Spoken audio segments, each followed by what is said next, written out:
Fala pessoal, e aí, tudo bom com vocês? Pessoal, hoje nós teremos um dos vídeos mais pedidos deste canal, o livro falando tudo sobre Levíticos. Demoramos a eternidade e mais um pouco para fazer esse vídeo, mas gente, ele chegou. Amém, Senhor, obrigado. Então, já vou avisando, esse vídeo é um panorama, é uma visão super rápida que a gente vai ter sobre esse livro. Não vamos entrar nos detalhes. Esse livro é um livro muito cheio de detalhes, a gente não teria tempo para isso.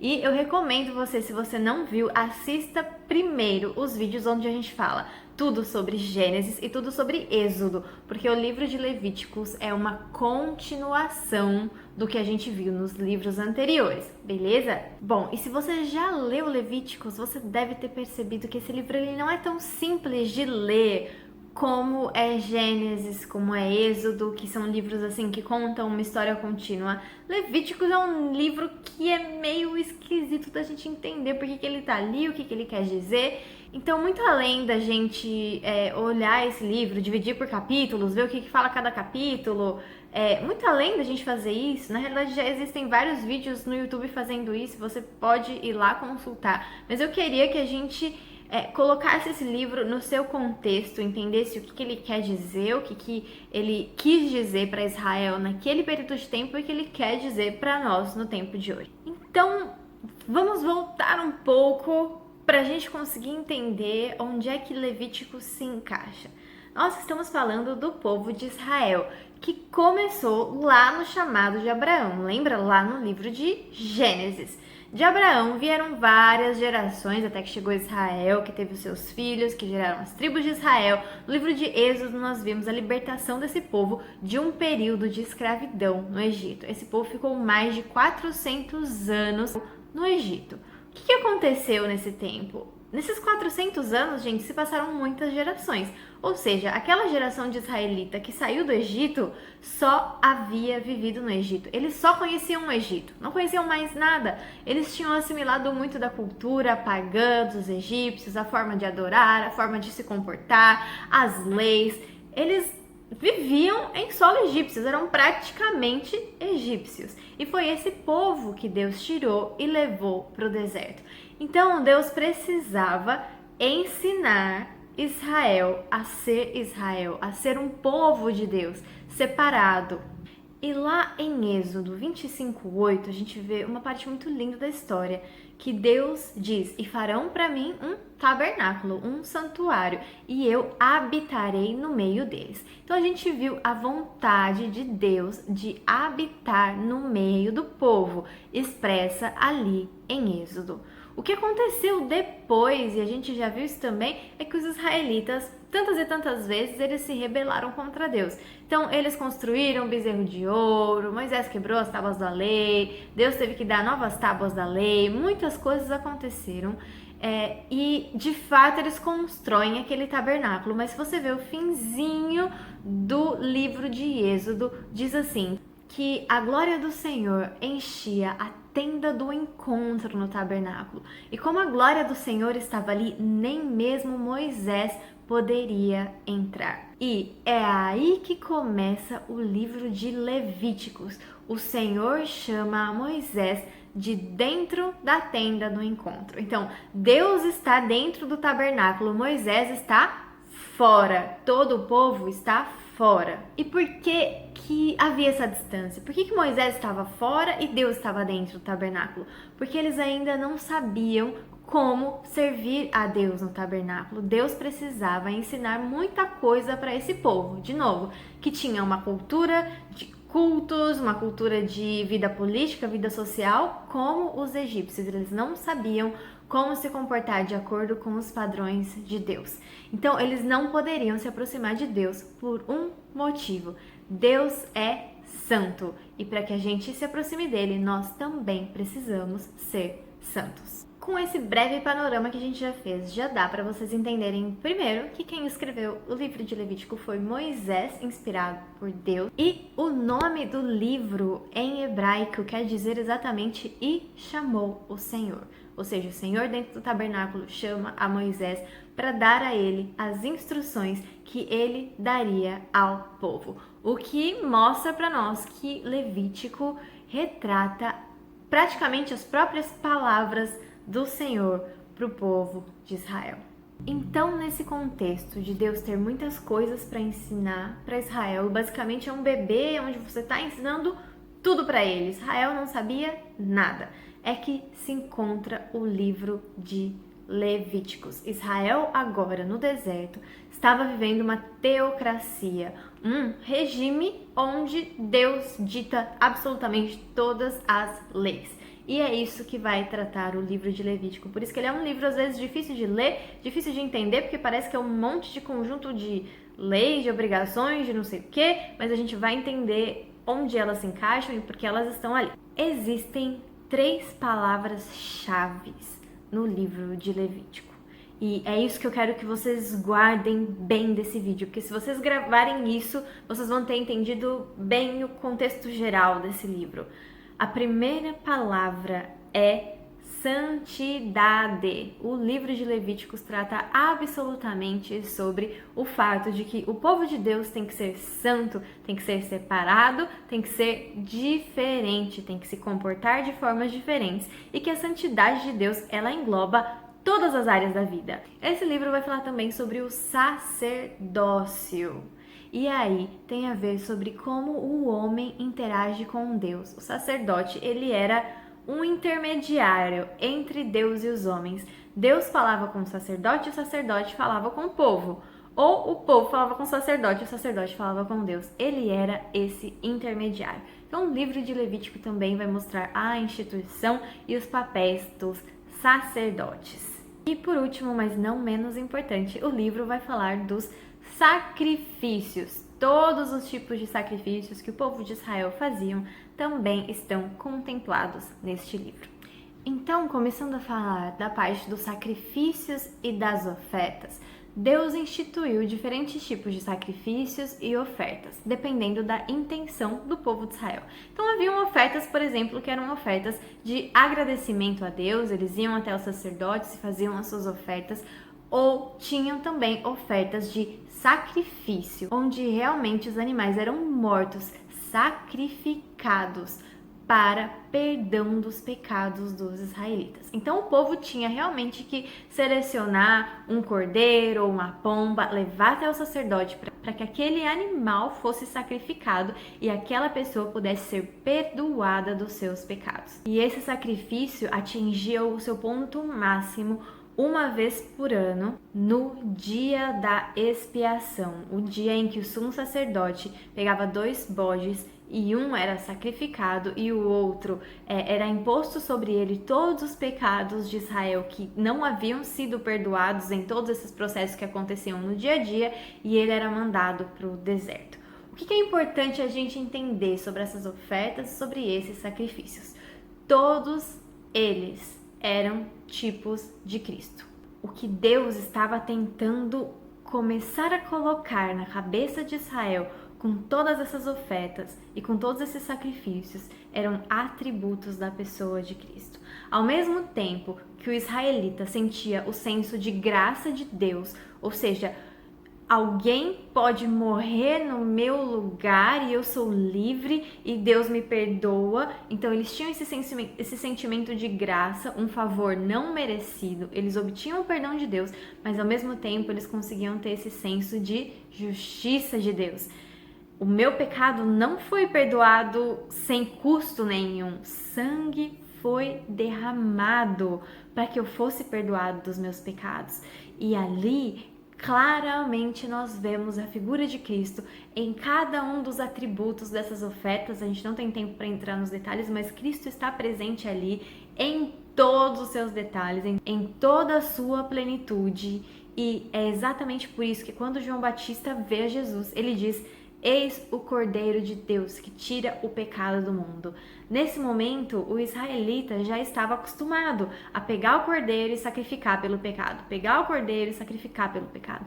E João Batista usa desse conhecimento que eles já tinham e fala: esse é o último sacrifício, porque esse é o cordeiro que veio do próprio Deus para tirar o pecado de todo o mundo.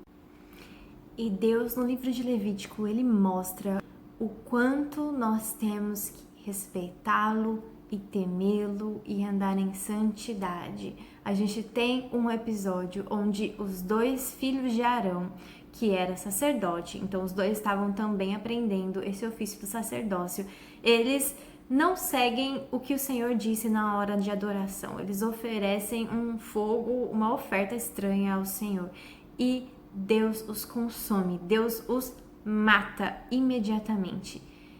Esse é o nível de seriedade que Deus exige diante da sua santidade. Lá em Levíticos 11:45, nós vemos um dos versículos-chave do livro de Levíticos, que diz assim: Eu sou o Senhor que vos tirei da terra do Egito, portanto sejam santos, porque eu, Senhor teu Deus, sou santo.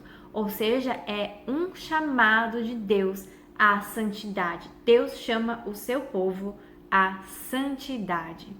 Então Deus mostra para o israelita tudo aquilo que era a sua vontade e, portanto, tudo aquilo que era pecado, ou seja, tudo aquilo que era contrário à vontade expressa de Deus era pecado. E Deus vai mostrar que a santidade, ela engloba absolutamente todas as áreas da nossa vida. Deus vai dizer o que eles podiam comer, como eles podiam festejar, como eles deveriam tratar o estrangeiro, tratar o escravo, como eles deveriam tratar as doenças que eles tinham no meio deles, como eles deveriam tratar até fluidos sexuais, relações sexuais, nascimento de criança. Englobava absolutamente todas as áreas e os aspectos da vida política e social daquele povo. Então, Deus dá instruções detalhadas de como eles deveriam se comportar. E se a gente compara a cultura do israelita, a forma que eles viviam, a gente vê que ela é absolutamente diferente da cultura egípcia de onde eles vieram e da cultura dos povos ao redor. Ou seja, santidade é você ser chamado para fora, chamado para ser separado, para ser diferente. Era isso que Deus estava fazendo com aquele povo. Eu quero que vocês sejam diferentes do resto. Eu quero que vocês sejam separados do resto. E para serem diferentes, vocês vão se comportar desta forma. Então Deus deu absolutamente para eles todas as instruções que eles precisavam sobre como eles deveriam viver em santidade ao Senhor.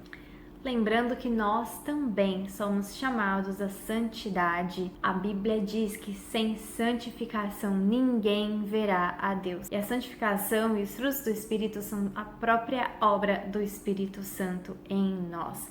Mas lembre-se, se você se comporta como todas as pessoas do mundo ao seu redor, se o seu padrão social, cultural, aquilo que você faz, aquilo que você vê, todos os aspectos da sua vida, se eles não são diferentes da forma das pessoas ao seu redor, quer dizer que você não foi chamado para fora, separado, diferente, porque santidade é isso. E isso era nítido no povo de Israel e tem que ser nítido na nossa vida. Nós somos chamados para ser separados e diferentes. E agora, por fim, falando então, como a gente já mencionou, a questão do sacerdócio, é no livro de Levítico que a gente vê a instituição clara, a unção do sumo sacerdote e do ofício dos sacerdotes. É daí que vem o nome desse livro em português, na realidade, que se chama Levíticos, que vem do grego levitikon, que quer dizer aqueles que se referem aos levitas. Quem são os levitas? Vamos lembrar, Israel, que é Jacó, né? Ele teve 12 filhos homens que formaram tribos. Não necessariamente os 12 filhos são as 12 tribos, a gente não vai entrar nesses detalhes, mas formaram tribos. Um dos filhos de Israel era Levi. E Deus escolheu a descendência de Levi, portanto, os levitas, para o ofício do sacerdote.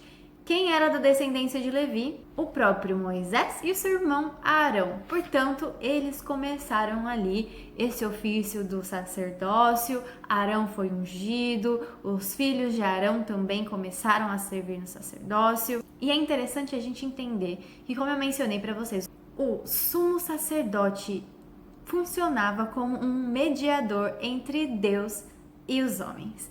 E até aí nós conseguimos ver uma sombra de Cristo, um tipo de Cristo, porque Jesus é claramente o nosso sumo sacerdote. A Bíblia diz em muitas partes que existe apenas um mediador entre Deus e os homens, Jesus Cristo, o Senhor. Então, o sumo sacerdote, ele era só uma sombra, ele era só um tipo do sumo sacerdote perfeito que viria, Jesus Cristo. Jesus diz: eu sou o caminho, a verdade e a vida, e ninguém vai ao Pai senão por mim. Nosso intermediário com Deus é absolutamente a pessoa de Jesus Cristo, o próprio Deus. Além disso, a Bíblia vai dizer que nós somos sacerdotes. Vamos entender o que aconteceu? No momento da morte de Jesus, o véu que estava no templo, que separava o Santo dos Santos, onde ficava a presença de Deus, o lugar santíssimo, que separava isso do restante do templo,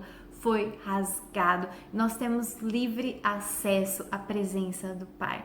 Então, hoje nós não precisamos chegar para um sacerdote, para um pastor, para um padre e pedir para que essa pessoa interceda a Deus por nós. É claro que a intercessão é muito importante e nós precisamos orar uns pelos outros, mas o que a Bíblia mostra é que nós somos sacerdotes. Nós podemos ir oferecer as nossas ofertas a Deus, podemos fazer os nossos sacrifícios a Deus, podemos falar com Deus diretamente através da pessoa de Jesus. Então, recapitulando de uma forma muito rápida, Levíticos está ali como um conjunto de leis, de instruções para o povo de Israel começar a aprender a como ser povo de Deus. O livro inclui todas as leis religiosas, mas também de cunho político e social para a vida dos israelitas. As 3 palavras principais e chaves desse livro são sacrifício, sacerdócio e santidade.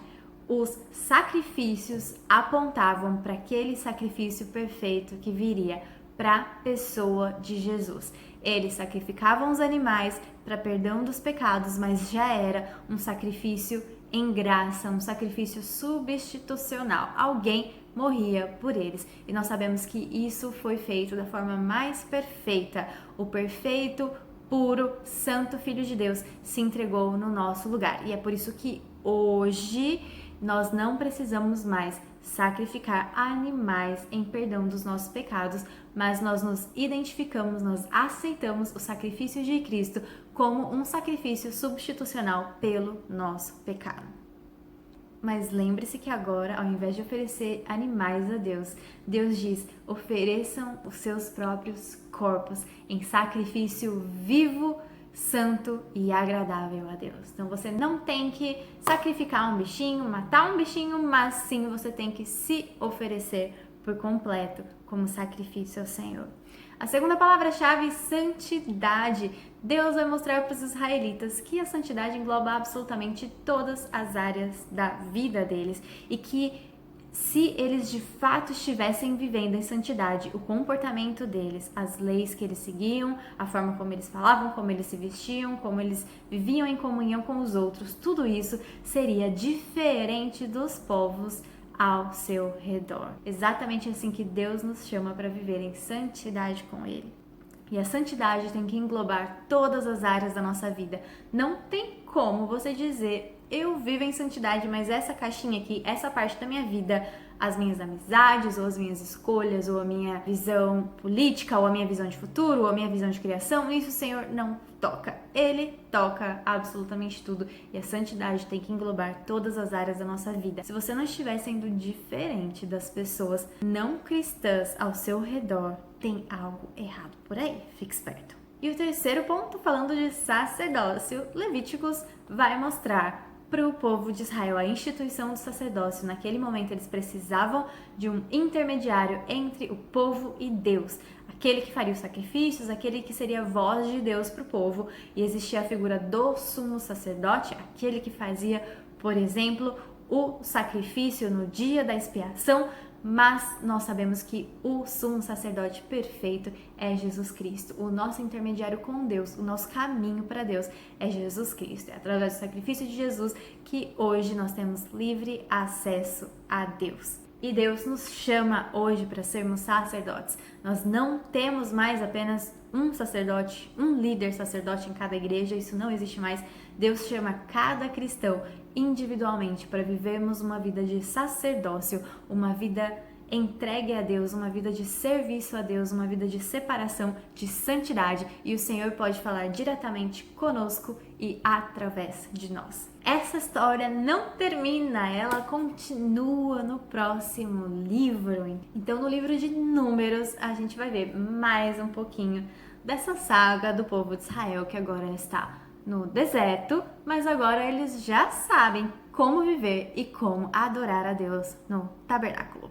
Continua com a gente se vocês quiserem continuar aprendendo um pouquinho mais sobre essa história maravilhosa da Bíblia Sagrada. Se você gostou, deixe seu joinha pra gente saber. Escreve aqui nos comentários, porque dá bastante trabalho fazer esse vídeo. Levítico não é um livro fácil da gente falar, então foi difícil pra mim conseguir fazer um vídeo que fosse diferente daquilo que já existia, mas ao mesmo tempo ficasse claro pra vocês aquilo que são os pontos principais e chaves desse livro. Se vocês quiserem conversar sobre os livros em mais detalhes, lembrem-se que no Insta a gente faz estudos capítulo por capítulo e a gente vai super rápido. A gente tá agora caminhando e quase terminando o livro de Êxodo e por lá vocês conseguem me mandar perguntas diretamente. Então siga a gente por lá, a gente vai fazer Levíticos, a gente vai capítulo por capítulo, então lá você também vai poder saber mais detalhes desse livro maravilhoso. Que Deus abençoe vocês, muito obrigada por acompanharem o nosso canal.